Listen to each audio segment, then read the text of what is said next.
మనుషుల్ని దేవుడు తన పోలిక చొప్పున తన స్వరూపమందు సృష్టించాడు. భూలోకంలో ఎన్నో జంతువులు ఉన్నాయి, ఎన్నో మృగాలు ఉన్నాయి, ఎన్నో పశు పక్షులు ఉన్నాయండి. వాటిని తన పోలికలతో ప్రభు సృష్టించలేదు. దేవుని యొక్క పోలిక ఒక జంతు పోలిక కాదు. ఒక పశువులాగా ఉండడు దేవుడు, ఓ జంతువులాగా ఉండడండి ఆయన. ఒక మనిషిని మాత్రమే తన పోలిక చొప్పున తన స్వరూపమందు దేవుడు నరుణ్ణి సృష్టించాడు. తన పోలికను, తన స్వారూప్యాన్ని దయచేశాడు. కానీ దేవుడు ఏదేను తోటలో ఆదాము కుటుంబాన్ని ఉంచినప్పుడు ఆదాము దేవుని ఆజ్ఞను అతిక్రమించి పాపం చేసి దేవుని స్వరూపానికి దూరం అయిపోయాడు, దేవుని పోలికకు దూరం అయిపోయాడు, క్రీస్తు మనసుకు దూరం అయిపోయాడు. అందుకొరకే యేసుక్రీస్తు ప్రభుల వారు లోకంలో ఉన్న మనల్ని రక్షించడానికి కోసం లోకమును ఎంతో ప్రేమించి ఈ లోకానికి వచ్చి పాపం వల్ల శాపం వల్ల మరణించిన మనల్ని ఆ పాప శాపాల నుండి ప్రభు విడిపించి మనకు విమోచనను, రక్షణను ప్రభు ప్రసాదించి మన కోల్పోయిన ఆ స్వరూపాన్ని మరలా ప్రసాదించడం కొరకే యేసుక్రీస్తు ప్రభులు వారు ఈ లోకానికి వచ్చారు. స్తోత్రం చెప్పండి అందరు గట్టిగా చెప్పాలి. హల్లెలూయా, హల్లెలూయా. పౌలు గారు అంటారు, క్రీస్తు స్వారూప్యం మీ యందు ఏర్పడాలి, క్రీస్తు పోలికగా మీరు మారాలి. ఆచరించడమే కాకుండా క్రీస్తు స్వారూప్యములోనికి మనం మారుతున్నామా? 10 ఏళ్ల నుండి నేను ఇక్కడికి వస్తున్నాను, దేవుని మాటలు మీకు పంచుతున్నాను, యేసుక్రీస్తు వారి గురించిన దివ్యత్వాన్ని మీకు ప్రకటిస్తున్నాను. ఎంతవరకు నేను మారాను? ఎంతవరకు యేసు ప్రభులాగా నేను మారుతున్నాను? ఎంతవరకు యేసు ప్రభు కలిగిన ఆ దివ్యత్వం అనేది నాలో కలుగుతుందని పరీక్షించుకోవాల్సిన అవసరం ఎంతైనా ఉంది.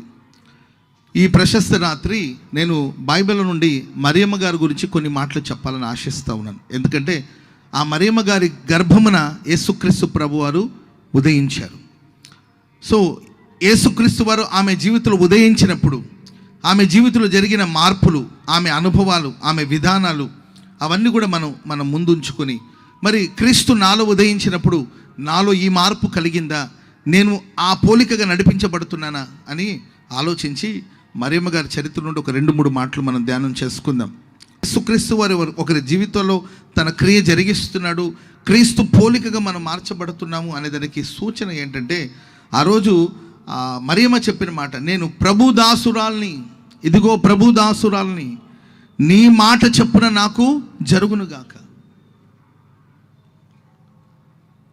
దేవుని స్వారూప్యం ఒక వ్యక్తి జీవితంలో ఏర్పడినప్పుడు అతని మాట ఎలా ఉంటుందంటే, నీ మాట చెప్పున నా జీవితంలో జరుగునుగాక, నీ చిత్తమే నా జీవితంలో జరుగునుగాక. క్రైస్తవ సమాజమా, నా మాట చెల్లాలి, నా మాటే నెగ్గాలి, నేను చెప్పిందే జరగాలని కొంతమంది కొనసాగించబడుతుంటారు. ప్రార్థన కూడా ఇలాగే చేస్తారు కొంతమంది. ప్రభువా, నాకు పలానది అవసరం, నీవు నన్ను ఆశీర్వదిస్తేనే కానీ నేను పోనివను. బైబిల్ అలాంటి భక్తులు ఉన్నారు.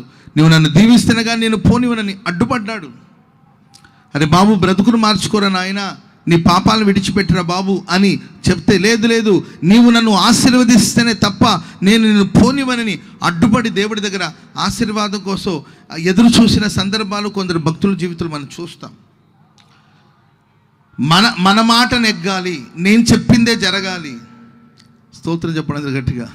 ఈరోజు చాలా కుటుంబాల్లో బోళ్ళని సమస్యలు కారణం నా మాటే నెగ్గాలి, నేను చెప్పిందే నెగ్గాలి, నేను చెప్పిందే జరగాలి, ఇంటికి యజమానుడు నేను చెప్పిందే నెరవేరాలి, నీ బోడి సలహాలు నాకు అవసరం లేదు, నేను చెప్పిందే నెరవేరాలి, కష్టమో నష్టమో నాకు అనవసరం, నేను చెప్పిందే నెరవేరాలని కొంతమంది ప్రయాసపడుతుంటారు. నీ జీవితమైనా నా జీవితమైనా మనకు నచ్చినట్లుగా మనం కొనసాగించబడడం కాదు, దేవుని మాట చెప్పున మన జీవితంలో జరగాలి. చప్పట్లు కూడా దేవునికి స్తోత్రం చెప్పండి గట్టిగా హల్లెలూయా. దేవుడు అన్నాడు, ఇక్కడ ఒక ప్రమాదం ఉంది, నువ్వు తప్పించుకొని పర్వతానికి వెళ్ళమని ప్రభు చెప్పాడు. ఎట్లాంటి కుటుంబం అంటే, సాక్షాత్తు దేవుడే దిగి వచ్చి ఈ ప్రమాదం నుండి నేను విడిపిస్తాను, రక్షిస్తాను, ఆ పర్వతానికి వెళ్ళి ప్రాణాలను దక్కించుకోండి, ఆ పర్వతానికి వెళ్ళి ప్రాణాలు కాపాడుకోండి అని దేవుడు చెప్తే బయలుదేరుతున్నప్పుడు లోతు అంటాడు, అయ్యా అంత దూరం నేను వెళ్ళలేను, ఇదిగో ఈ పక్కన ఒక చిన్న గ్రామం ఉంది, అక్కడైతే నేను ఉండగలుగుతాను, అంత దూరం నేను పరిగెత్తలేను, అంత దూరం వెళ్ళలేను, ఈ గ్రామం అయితే దయచేసి నా మీద కనికరం చూపించి కరుణ చూపించి ప్లీజ్ దేవదూతులారా కొంచెం నాకు ఫేవర్ చేయండి, చిన్న సహాయం చేసి పెట్టండి, నేను అంత దూరం వెళ్ళలేను, ఈ చిన్న గ్రామం ఉంది కదా అక్కడైతే వెళ్ళగలుగుతానని చెప్పి తన మాట ప్రకారం జరగాలని కోరుకున్నారు. అందుకే కాబోలు వెళుతున్న మార్గాల్లో తన భార్య వెనుదిరిగి చూసి ఉప్పు స్తంభముగా మిగిలిపోయింది. నేటి కూడా ఆ ఉప్పు స్తంభం మనం కనబడుతుంది అక్కడ ఆ ప్రాంతాల్లో. ఓ ఉప్పు స్తంభంగా మిగిలడానికి కారణం ఏంటంటే దేవుని మాట చొప్పున వాళ్ళు జీవించడానికి ఇష్టపడలేదండి. తమ మాట చొప్పున, తమ ఆలోచన చొప్పున. ఆ తర్వాత అక్కడికి వెళ్ళాడు. ఆ తర్వాత లోతు కుటుంబం ఎలా విచ్ఛిన్నమైందో బైబిల్లో మనకు స్పష్టంగా కనబడుతుంది.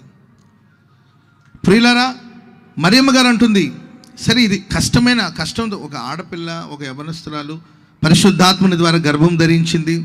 సో సమాజం రకరకాలుగా మాట్లాడొచ్చు, ఎన్నో ప్రశ్నలు ఉండొచ్చు, ఎన్నో క్వశ్చన్స్ ఉన్నాయి, ఎన్నో ప్రశ్నలు ఉన్నాయి, ఎన్నో సమస్యలు ఉన్నాయి. అయినప్పటికీ దేవుని మాట సిద్ధించునుగాక, దేవుని చిత్తమే సిద్ధించునుగాక, ఆయన మాటే నెరవేర్చబడునుగాక, నేను ఆయన దాసురాల్ని,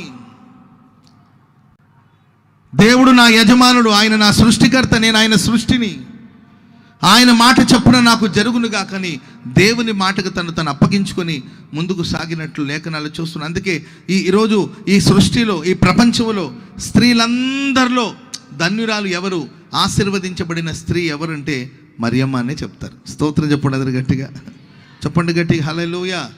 మరియమ్మ ఈరోజు ధన్యురాలుగా పిలువబడడానికి గల కారణాలు ఏంటంటే, ఆ రోజు ఎంత వయసు అంటే తన వయసు అప్పట్లో ఓ చిన్న ప్రాయం, ఓ యవనస్తురాలు జీవితాల్లో ఏం చూసుంటుంది, ఆమె జీవితంలో ఏమి అర్థం చేసుకుని ఉంటుంది. ఆ చిన్న ప్రాయంలో దేవుని మాటకు గౌరవించి, దేవుని వాక్యానికి లోబడి ఆమె నీ మాట చొప్పున జరుగునుగాక అనడం వలన ఆమెను దేవుడు ఆశీర్వదించాడు.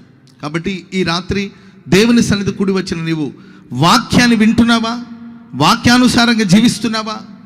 కేవలం దేవుని వాక్యాన్ని చదవడమే కాదు, దేవుని వాక్యాన్ని వినడమే కాదు, దేవుని వాక్యాన్ని ప్రకటించడమే కాదు. నాకు తెలిసినంత వరకు దేవుని వాక్యాన్ని ప్రకటించడం తేలికే. పరిశుద్ధ గ్రంథాన్ని చదువుకొని దేవుని మాటలు నేర్చుకుని 10 మందికి ప్రకటించడం విశేషమేమి కాదు, ప్రకటించవచ్చు. కానీ వాక్యానుసారంగా జీవించడం, వాక్యం నిన్ను సంధించినప్పుడు, వాక్యం నీతో మాట్లాడినప్పుడు, వాక్యం నిన్ను సరి చేసుకోమన్నప్పుడు, వాక్యం మారు మనసు పొందమని చెప్పినప్పుడు, వాక్యము నువ్వు బాప్తిస్మం పొందమని చెప్పినప్పుడు, వాక్యం నీ శత్రువులను కూడా ప్రేమించమని చెప్పినప్పుడు, వాక్యం ఎవరికి కీడు చేయొద్దు, మేలు చేయుట నేర్చుకో, కీడు చేయొద్దు అని దేవుని వాక్యం మనల్ని హెచ్చరించినప్పుడు ఆ వాక్యాన్ని మనం అంగీకరిస్తున్నామా? ఆ వాక్యాన్ని స్వీకరిస్తున్నామా? ఆ వాక్యానుసారంగా మనం జీవించడానికి ఇష్టపడుతున్నామా? బైబిల్లో మనం చూస్తాం, బలులు అర్పించుట కంటే మాట వినుట శ్రేష్టం. ఆమేన్ చెప్పండి, అందరు గట్టిగా చెప్పండి, హల్లెలూయా. మనం ఇచ్చే కానుకల కన్నా, మనం ఇచ్చే అర్పణల కన్నా, మనం చేసే ప్రార్థనల కన్నా, మనం చేసే ఆరాధనల కన్నా ముఖ్యమైనది ఏంటంటే బైబిల్ ఏం చెప్తుందో, దేవుని వాక్యం ఏమని ప్రకటిస్తుందో, వాక్యంలో రాయబడిన సత్యం ఏమిటో, ఒక విశ్వాసి ఎలా బ్రతకాలి, ఒక సేవకుడు ఎలా బ్రతకాలి, దేవుని వాక్యం మనకి ఏమని బోధిస్తుందో ఆ వాక్యానుసారంగా జీవించడమే శ్రేష్టమని బైబిల్ మనకు తెలియచేస్తుంది. మరియమ్మలో ఉన్న గొప్ప శ్రేష్టమైన అనుభవాలు ఏంటి? ఎన్నో అనుమానాలు ఉన్నాయి ఆమెకి. ప్రశ్నలు వేసుకుంటూ కూర్చోలేదు, అనుమానాలకు చోటు ఇవ్వలేదండి. ఆమె ఇదిగో దేవుని దాసురాల్ని. ఆమె చెప్పండి గట్టిగా. మరి దేవుడు మనల్ని దాసులుగా పిలవడండి, ఆయన మనల్ని స్నేహితులుగా పిలుస్తాడు. Praise the lord.